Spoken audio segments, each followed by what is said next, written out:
Axırıncı gün kimin qapısına gedək? Kimin qapısına gedək? Hər yerdən əl üzüləndə ananın qapısına gedərlər, düzdür?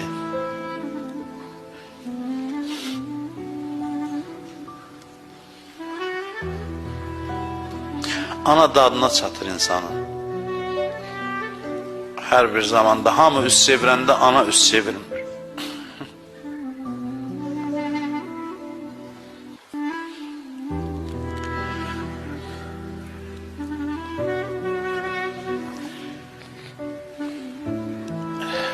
Gedək anamıza özümüzdən şikayət eləyək.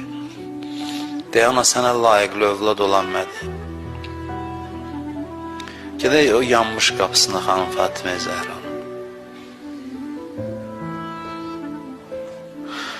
Allahı belə təhdid eləyə bilərik, biz anamızla deyə bilərik ki, bağışlamasan Ramazan ayı sona çatır. İndi də bağışlamasan Həzrət Fatimə rozəsi oxuyarıq, yeri göyə ağladarıq. Bizim başqa nəyimiz var?